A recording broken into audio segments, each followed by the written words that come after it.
Alhamdulillahi Rabbil Alamin wa bihi nasta'in. Wassalatu wassalamu ala Rasulil Amin Sayyidina wa Maulana Muhammad wa ala alihi wa sahbihi wattabi'ina lahum bi ihsanin ila yaumiddin. Amma ba'd. A'udzu billahi minasy syaithanir rajim. Man yuti'ir rasula faqad ata'a Allah wa man tawalla fama arsalnaka 'alaihim hafiza wa yaquluna ta'atun fa idza barazu min 'indika bayyata ta'ifatun minhum ghayra alladhi taqul wallahu yaktubu ma yubayyitun fa'arid 'anhum wa tawakkal 'ala Allah wa kafa billahi wakila. Ayat 80 81 surah An-Nisa. Firman Allah Ta'ala yang bermaksud, sesiapa yang taat kepada Rasulullah, maka sesungguhnya ia telah taat kepada Allah. Dan sesiapa yang ingkar, maka janganlah engkau berduka cita, wahai Muhammad sallallahu alaihi wasallam, kerana kami tidak mengutusmu untuk menjadi pengawal yang memelihara mereka dari melakukan kesalahan.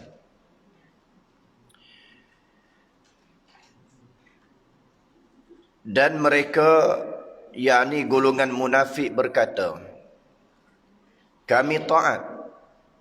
Kemudian apabila mereka keluar dari majlismu, segolongan dari mereka memutuskan pada malam hari satu rancangan yang lain daripada pengakuan taat yang mereka katakan padamu. Sedang Allah perintahkan malaikat menulis apa yang mereka rancangkan itu. Maka berpalinglah, wahai Muhammad sallallahu alaihi wasallam, daripada mereka. Janganlah hiraukan apa yang mereka rancangkan. Serta berserahlah kepada Allah, kerana cukuplah Allah menjadi pembela yang memeliharamu dari angkara mereka. Ayat ini Allah Ta'ala menceritakan mengenai hambanya, Rasulnya Muhammad sallallahu alaihi wasallam, bahawa mereka yang taat kepadanya, yang taat pada Nabi, sesungguhnya mereka itu taat pada Allah. Sesiapa yang taat, sesiapa yang derhaka kepada Nabi, maka dia derhaka kepada Allah Subhanahu Wa Taala. Nabi yang diutuskan itu tidak lain, apa yang diucapkan oleh beliau merupakan wahyu dari Allah. Wa ma yantiqu 'anil hawa in huwa illa wahyu yuha. Dan ia tidak bercakap sesuatu kecuali apa yang dia cakapkan itu merupakan wahyu dari Allah Ta'ala. Berkata Imam Ibn Abi Hatim,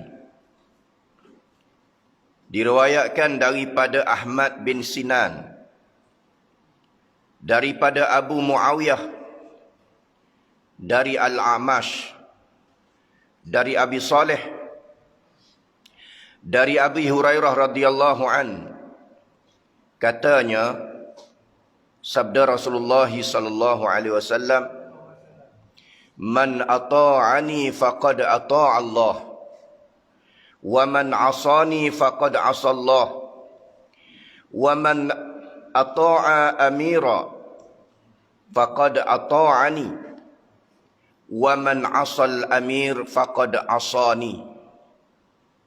Hadis ini riwayat oleh Bukhari dan Muslim. Maksudnya, sabda Nabi, sesiapa yang taat pada aku, maka dia taat pada Allah. Man ata'ani faqad ata'a Allah. Siapa yang taat pada aku, dia taat pada Allah. Wa man asani faqad asallah. Siapa yang derhaka pada aku, dia derhaka pada Allah. Wa man ata'al amir faqad ata'ani. Siapa yang taat pada amir, pada ketua, pada pimpinan, dia taat pada aku. Wa man asal amir faqad asani. Siapa yang derhaka pada amir, pada ketua, kepada pemimpin, dia derhaka pada aku. Maka hadis ini menjelaskan pada kita, yang pertama, ketaatan pada Rasul. Yang kedua ialah taat pada pemimpin. Taat pada Allah, taat pada Rasul merupakan ketaatan yang mutlak. Ketaatan yang tidak boleh dipertikaikan. Kerana perintah Allah itu semua perintah yang baik. Perintah daripada Nabi, semuanya perintah yang baik. Adapun perintah yang lain pada Nabi, ada perintah yang baik dan perintah yang tidak baik.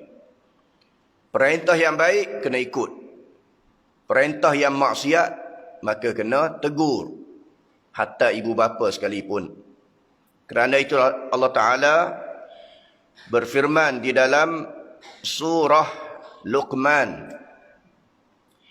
di mana Allah Ta'ala beri peringatan pada kita bahawa apabila ibu bapa kita mengajak kita melakukan penderhakaan pada Allah, tidak boleh kita ikut. Yang lain pada itu kita boleh ikut. Yang derhaka pada Allah tak boleh ikut. Allah Ta'ala beri peringatan begitu. Wa in jahadaka ala an tusyrika bi ma laysa laka bihi ilm fala tuti'huma wa sahibhuma fid dunya ma'rufa wattabi' sabila man anaba ilayya thumma ilayya marji'ukum fa unabbi'ukum bima kuntum ta'malun. Dan kalau sekiranya bapa, ibu bapa kamu bersungguh untuk mengajak kamu melakukan syirik pada Allah, melakukan penderhakaan pada Allah, fala tuti'huma, jangan kamu taat kepada kedua-duanya ibu bapa kamu. Wa sahibhuma fid dunya ma'rufa, adapun dalam perkara kehidupan dunia, maka bergaulah kamu dengan pergaulan yang baik.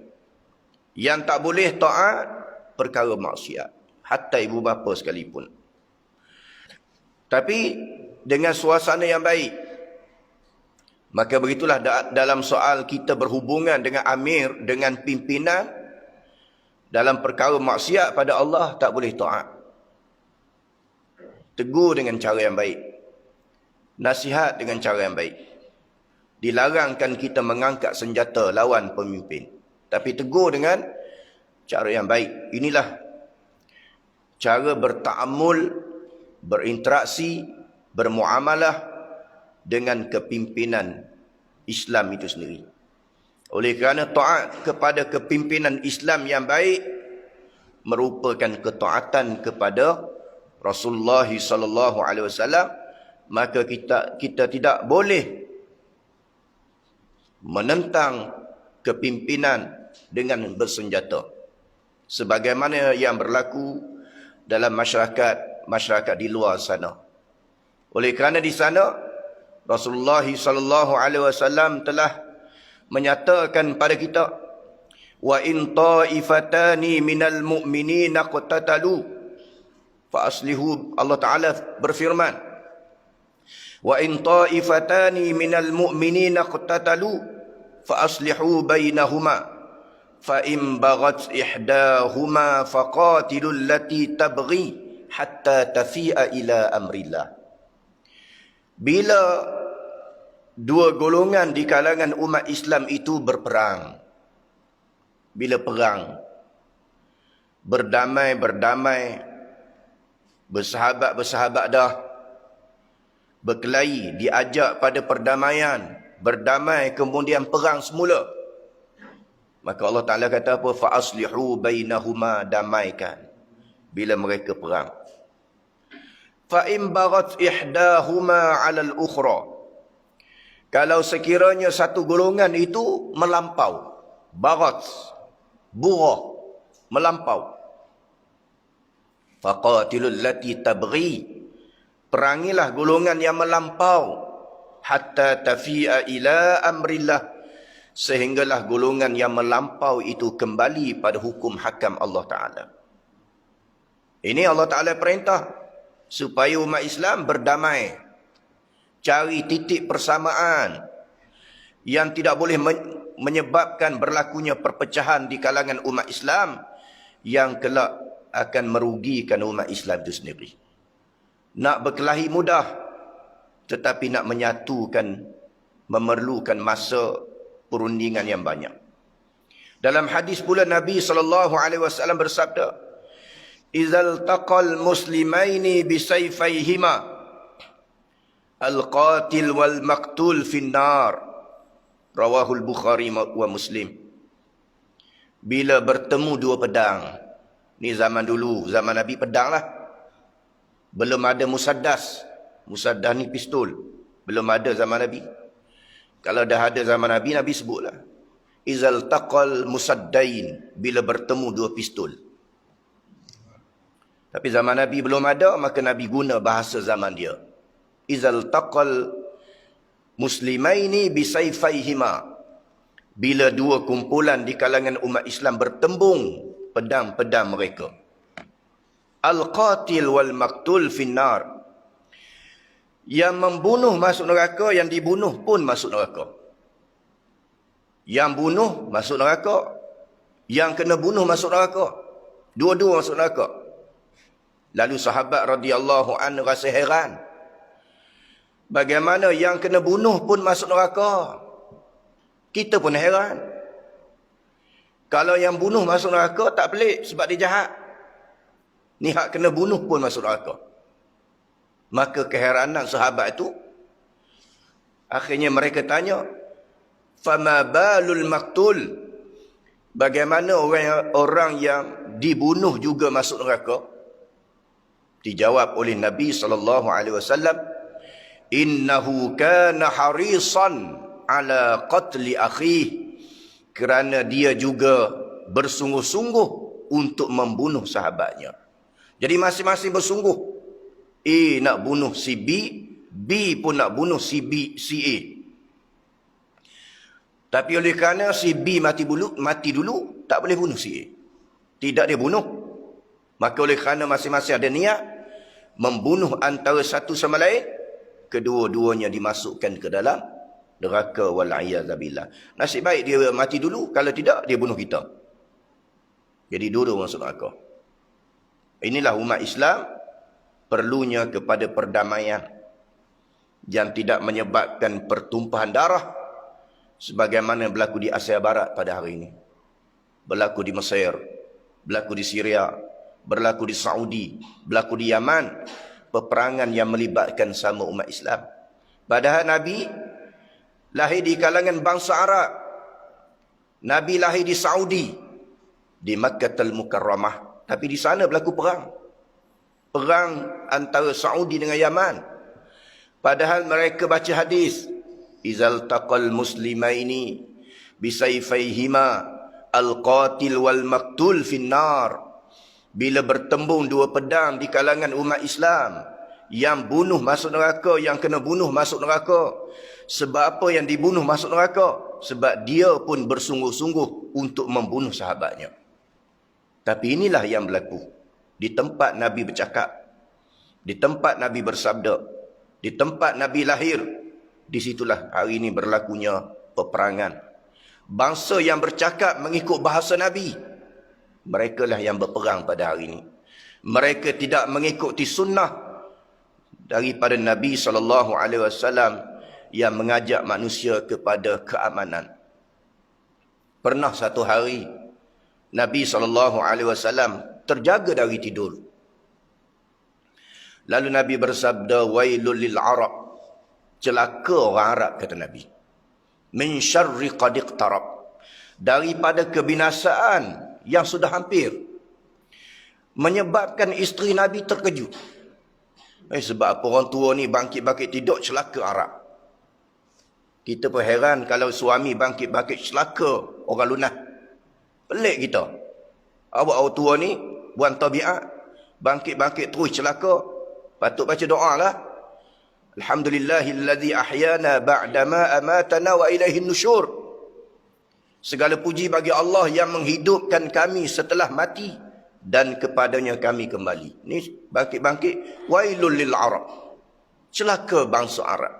Min syarri ma qad iqtarab, daripada kebinasaan yang sudah dekat, kata Nabi. Lalu isterinya kata, ya Rasulullah, wa fihi mussalihun, di kalangan mereka ada orang soleh, ada ahli ibadat, ada orang i'tikaf, ada yang baca Quran, ada yang mengaji, ada yang menadah kitab. Kalau begitu binasa juga berlaku? Maka dijawab oleh Nabi SAW, apabila kemaksiatan berlaku berleluasa.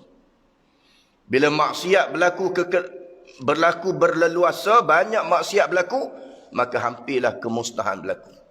Bukan hanya pada bangsa Arab sahaja, bangsa yang Quran diturunkan, di kalangan mereka menggunakan bahasa mereka. Bahkan yang lain daripada Arab pun binasa. Arab hak faham Al-Quran pun binasa bila tak ikut Quran. Arab yang faham sunnah hadis Nabi dalam bahasa Arab, sunnah Nabi dalam bahasa Arab pun binasa. Apatah lagi kita manusia bangsa yang baca Quran setakat baca, tak faham ayat yang dibaca sebab dia bukan bahasa kita.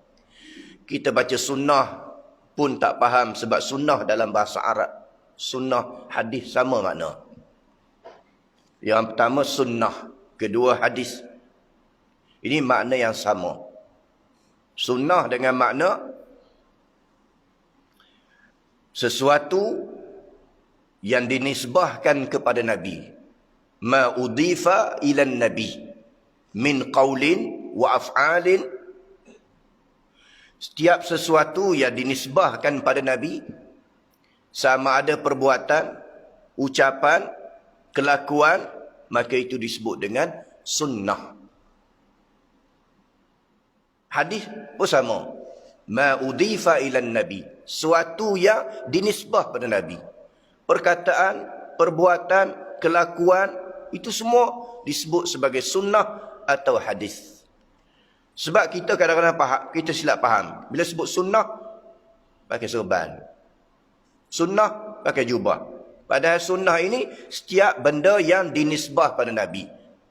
Perkataan Nabi, sunnah. Apa yang Nabi baca, apa yang Nabi bercakap, itu sunnah.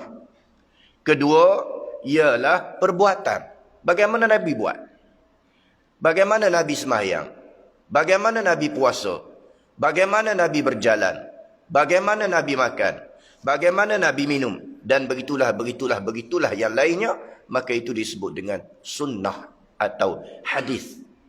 Yang ketiga ialah akhlak Nabi. Bagaimana akhlak Nabi?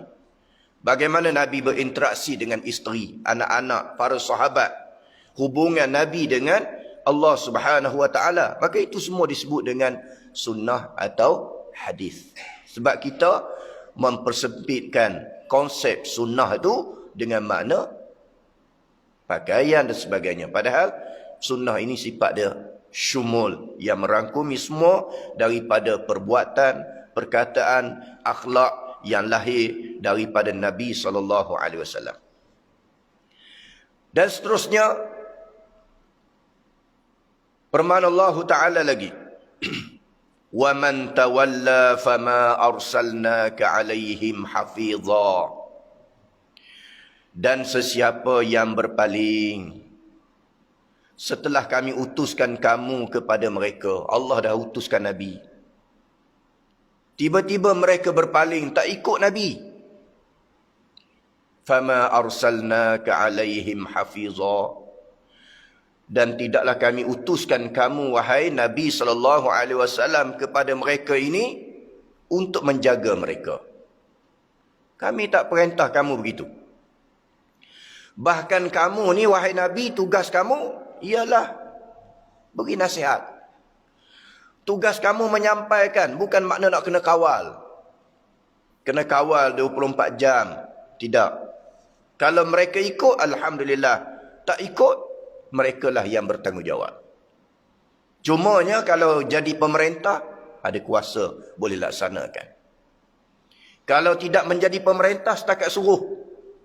Suruh sembahyang, suruh puasa, habis. Takkan orang tak sembahyang kita nak pergi tibai. Kita pula kena tibai. Takkan orang tak puasa kita nak penjarakan. Kita kena penjara. Tapi kalau ada kuasa, boleh buat. Orang tak sembahyang, kena ambil tindakan.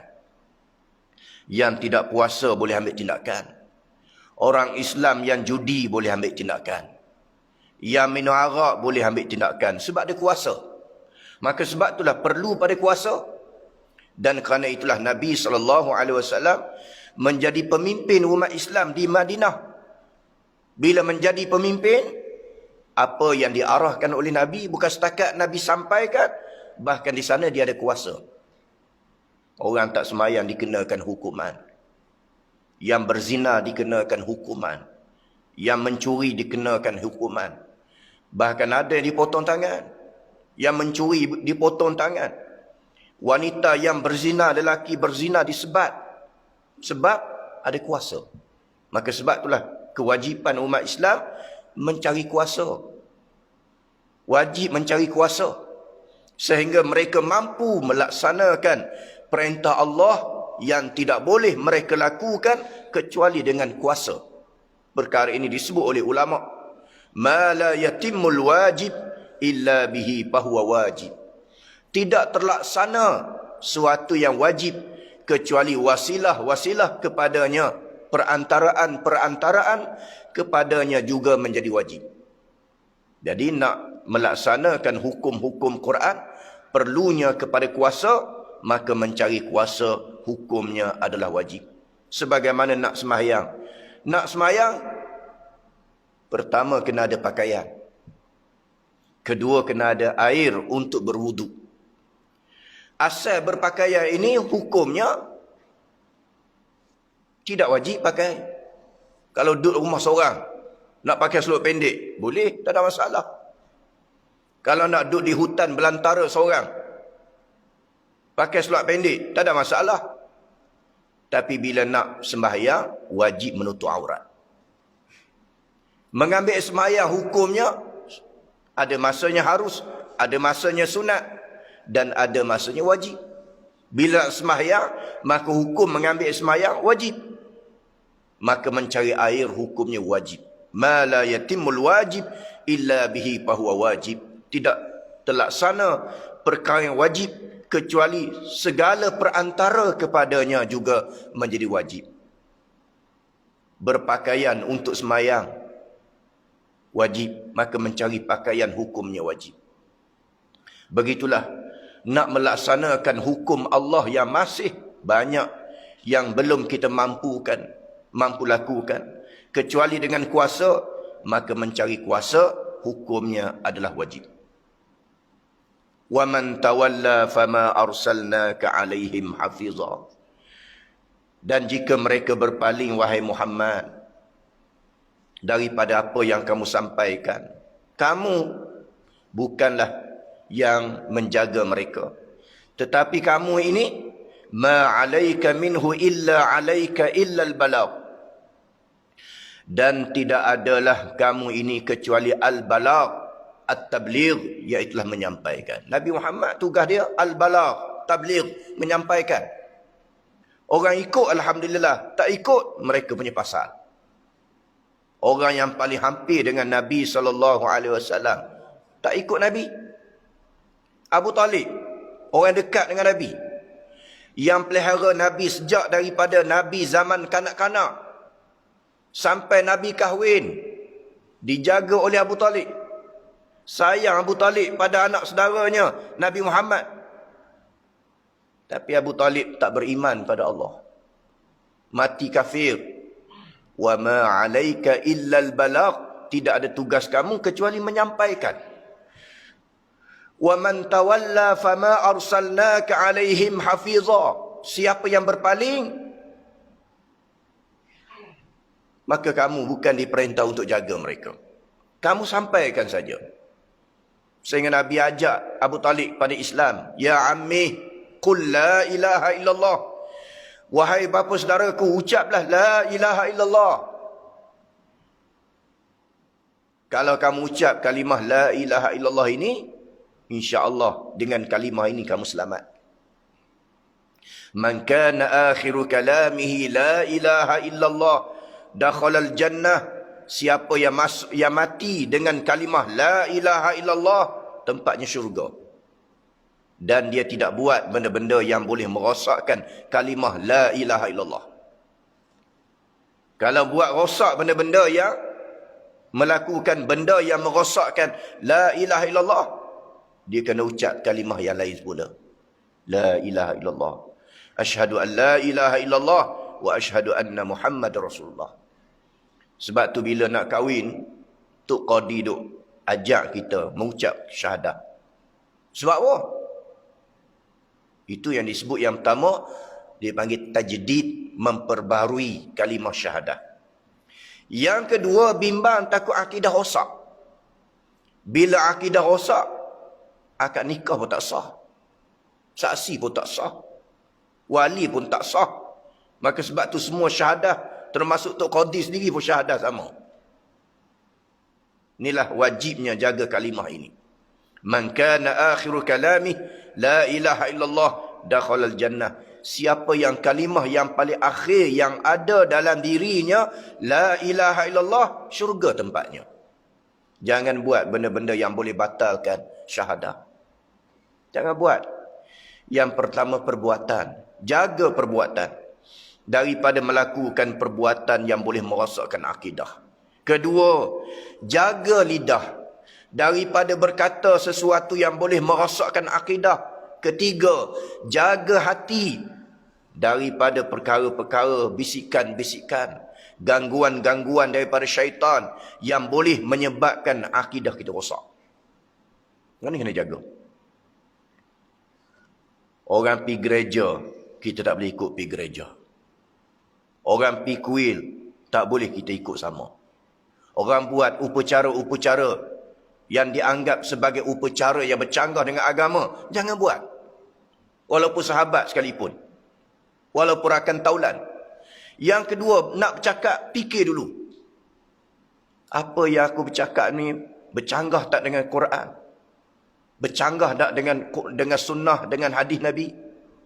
Bercanggah tak dengan hukum hakam agama? Maka di sini perlunya pada kita ilmu. Di sinilah perlunya ilmu. Baru kita tahu batas sempadan. Tilka hududullah, itulah sempadan Allah, hudud Allah. Jangan kita melampaui sempadan, border hudud Allah Ta'ala. Kalau kita melampaui sempadan hudud Allah, kita yang zalim. Dan ulama rahimahullah, di antaranya Imam Nawawi rahimahullah, menyebut dalam kitabnya Syarah Sahih Muslim, Imam Nawawi menyebut bahawa orang yang mati dengan kalimah syahadah ni dia masuk syurga. Walaupun dia tak pernah semayang. Atas dunia tak pernah semayang, tak pernah puasa. Dia ahli maksiat. Tapi kalimah la ilaha illallah tak padam, duduk dalam hati. Ahli syurga. Soal dia masuk neraka dulu apa semua, itu hubungan dia dengan Allah Ta'ala. Tapi kalau kita yang semayang tapi cakap ikut dan, bahaya. Oh, semayang okey, tapi dalam cakap hukum hakam agama ikut dan dia. Sembang kedai kopi ikut dan dia sahaja. Ini cukup bahaya. Walau semayang, walau puasa. Sebab yang menjadi asas pada kita ialah akidah. Akidah kita betul, berjayalah kita. Akidah rosak, maka cukup bahaya. Abu Talib mati kufur pada Allah. Nabi bisik kalimah syahadah. Ya ammi, qul la ilaha illallah. Wahai bapa saudaraku, ucaplah la ilaha illallah. Dia tak mengucap sampai mati Abu Talib. Namun demikian Abu Talib ni, walaupun dia tak Islam, tapi dia jenis kafir baik. Ada kafir baik, ada kafir jahat. Ada kafir yang baik, yang tidak menentang Islam. Ada kafir yang jahat, yang menentang Islam. Ada Islam baik, Islam yang taat pada Allah dan Rasul. Ada Islam jahat, Islam yang menentang Allah Rasul, menentang orang-orang Islam. Maka orang ini disebut sebagai orang munafik. Jadi semua ada. Kafir baik ada, kafir jahat ada. Abu Talib, kafir baik. Dia tidak menentang Nabi. Bahkan dia sokong perjuangan Nabi. Dia bagi perlindungan pada Nabi. Dalam kenyataan dari Abu Talib, beliau mengatakan, wahai Muhammad, berdakwahlah kamu. Kalau sekiranya mereka menentang dakwah yang kamu bawa, kalau sekiranya mereka halang kamu dari menyampaikan dakwah, suruh mereka mai jumpa aku. Kerana aku sudah beri perlindungan pada kamu. Kalau kita hari ni, gangster lah, macam gangster. Ni anak buah aku, jangan kacau. Kalau kamu nak kacau, mai jumpa aku. Maka sistem gangster ni dah berlaku zaman sebelum Nabi lagi. Abu Talib beri perlindungan pada Nabi. Siapa nak kacau kamu, wahai Muhammad, suruh mereka main jumpa aku. Sebab Abu Talib ini adalah pemimpin masyarakat pada masa itu. Jadi sepanjang Abu Talib hidup, Nabi boleh menyampaikan dakwah seluas-luasnya tanpa dihalang oleh musyrikin Mekah. Sehinggalah Abu Talib wafat. Bila Abu Talib wafat, barulah mereka berani kacau Nabi. Sehingga tahun kewafatan Abu Talib dikenali sebagai Amul Huzni, tahun duka cita. Duka cita, pertama Abu Talib mati. Keduanya, dakwah yang disampaikan oleh Nabi menghadapi tekanan oleh pihak musyrikin, sebab selama ni mereka malu kepada Abu Talib. Ini orang panggil kafir yang baik. Jadi kafir yang baik, kita terangkan Islam pada mereka. Mereka faham Islam. Soal mereka terima Islam atau tidak, terpulang pada mereka. Yang penting mereka faham. Bila mereka faham, mereka tidak akan menentang Islam.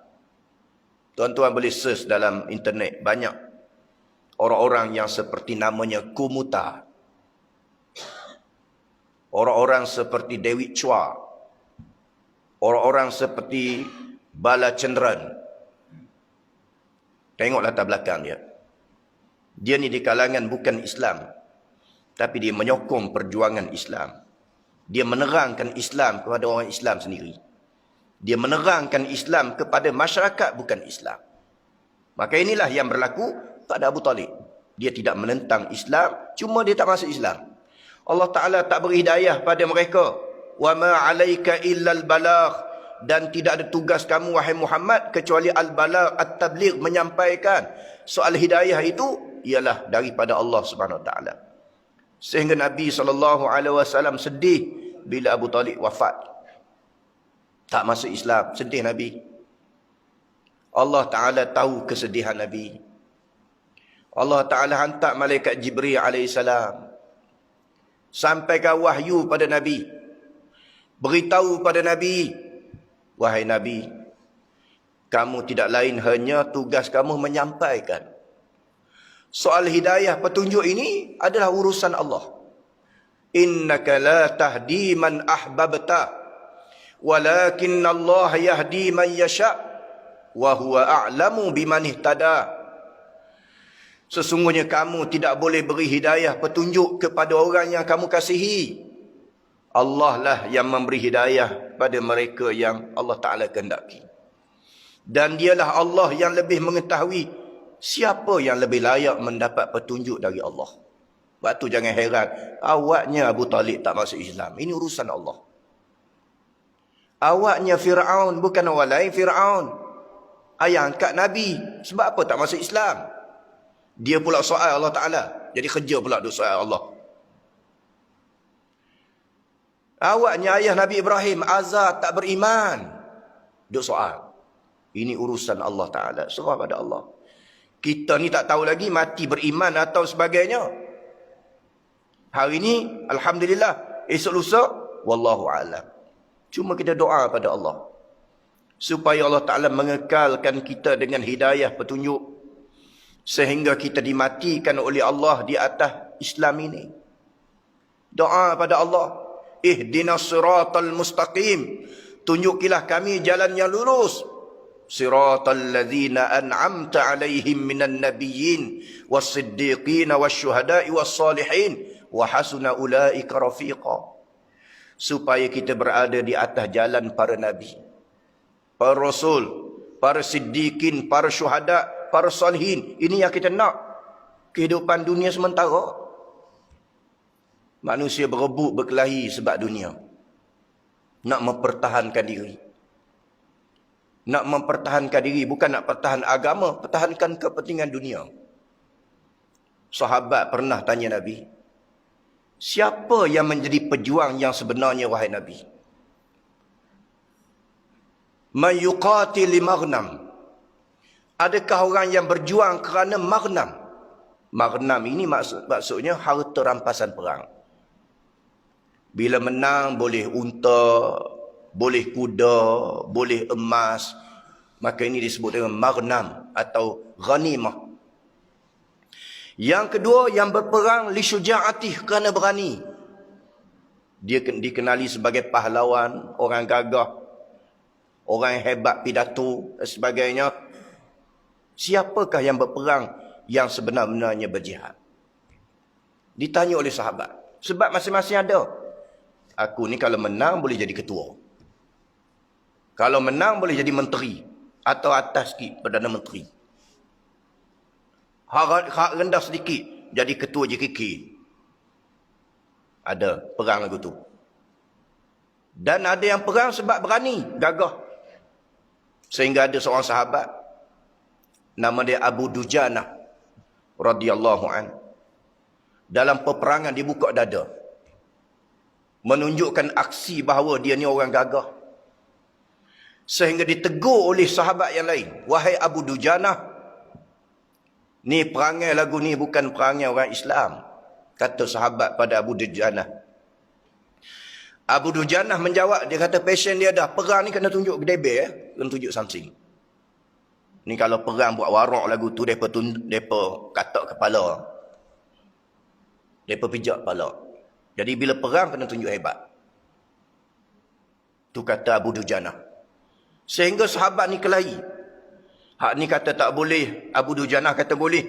Akhirnya mereka bertemu Nabi SAW. Sahabat cerita, ya Rasulullah, Abu Dujanah dalam peperangan tadi dia berlagak samsing, buka dada berjalan, tunjuk hebat, tunjuk abang sadu. Nabi kata memang passion dia dah perang lagu tu. Kalau kamu tunjuk warak dung wabarkun, habis dia pijak kepala kamu. Memang perang lagu tu tunjuk kehebatan Islam. Bukan tunjuk hebat diri kita, tunjuk kehebatan Islam. Islam yang kita bawa, yang tak boleh dijual beli. Islam yang tidak boleh dipermainkan. Islam soal maruah kita. Maka bila sahabat tanya begitu, dijawab oleh Nabi, man qatala litakuna kalimatullahi hiyal ulya fahuwa fi sabilillah. Mereka yang berjuang supaya kalimah Allah ditinggikan, itulah yang disebut sebagai jihad yang sebenar. Soal jawatan apa tu hak kemudian. Yang pertama ni kita berjuang supaya agama didaulatkan dulu. Jawatan nombor dua, orang nak beri tak memberi ini urusan mereka. Kalau niat kita kerana dunia, pahala belum tentu dapat. Kalau niat untuk akhirat, tiba-tiba dunia mai, alhamdulillah, ini adalah Allah Ta'ala punya kerja. Sebagaimana kita pergi belajar. Kalau pergi belajar, turun daripada rumah, niat aku dapat scroll CJ, boleh kerja, habis pahala, tak ada. Boleh kan? Mai hari convocation pakai jubah. Hari lain tak pakai jubah. Hari convo baru cari jubah. Makna mulianya jubah yang dipakai oleh orang Islam. Sehingga Universiti Barat pun pakai jubah. Dia tak boleh tolak jubah. Semua pakai jubah. Barat pakai jubah. Islam lagi pakai jubah. Hari convocation. Pegang skru sijil. Dapat yang tu. Tapi kalau dia niat kerana mencari ilmu, kerana ini tuntutan agama, boleh pahala. Soal kerja, insyaAllah dia main lah tu. Dah sebab sijil ada, insyaAllah main kerja. Peluang akan dapat. Tapi kalau diniat kerana dunia, boleh dunia sahaja. Man qatala litakuna kalimatullahi hiyal ulya fahuwa fi sabilillah. Orang yang berjuang supaya kalimah Allah didaulatkan, itulah fi sabilillah. Supaya Islam tinggi. Tidak ada yang mengatasi Islam. Sehingga Islam tidak boleh dipermainkan.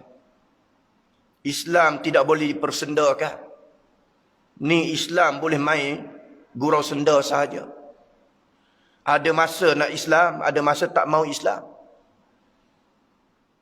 Ada masa nak Islam, ada masa tak mau. Bila kita ajak pada Islam, tak mau Islam. Bila kita paksa, nak murtad. Islam jadi mainan. Ada sampai peringkat tu. Allah Ta'ala dah tentukan pada kita hukum hakam. Kena ikut agama. Nabi dah tentukan. Orang-orang yang menyerupai lelaki. Perempuan yang menyerupai lelaki. Lelaki yang menyerupai perempuan. Dilaknat oleh Allah. Al-musyabbihina birrijal. Al-musyabbihina bin nisa. Al-musyabbihina birrijal. Wal mutasyabbihat. Lelaki yang menyerupai wanita. Perempuan yang menyerupai lelaki. Dilaknat oleh Allah. Kita ajak kembali pada fitrah. Ni fitrah. Fitrah ni Allah Ta'ala jadi. Lelaki, perempuan, jantan, betina, hujan, ribut, kemarau, banjir. Ini fitrah. Peraturan alam. Fitratallah allati fataran nas 'alaiha la tabdila li khalqillah. Ini fitrah Allah, peraturan yang Allah Ta'ala tentukan. La tabdila li khalqillah. Jangan kamu ubah ciptaan Allah. Allah larang. Dalam mazhab Hambali, cukur janggut haram. Nasib baik tuan-tuan mazhab Syafi'i. Tidak, ni habis haram. Ni awak duk cukur janggut ni. Ni tak boleh, kami tentera, polis, kena cukur janggut. Haram. Di Saudi Arabia, boleh berjanggut.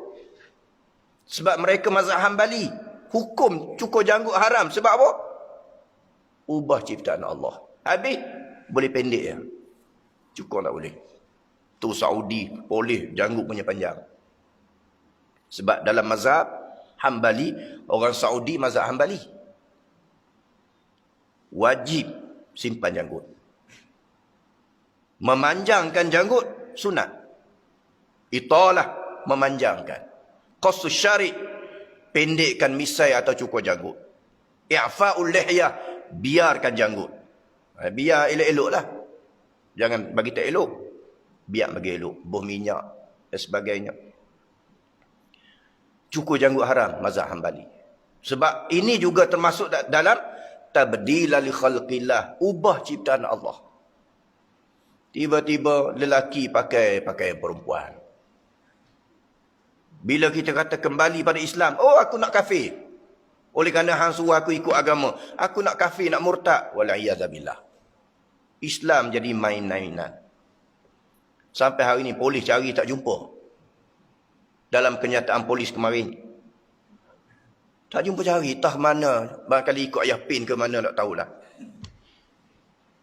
Hilang. Kemudian pihak immigration beritahu. InsyaAllah kita immigration akan kerjasama dengan polis. Immigration tak jumpa cari. Dia hilang ke mana? Barangkali dia keluar negara. Ni menunjukkan pada kita bahawa Islam bukan agama mainan. Pegang sungguh-sungguh.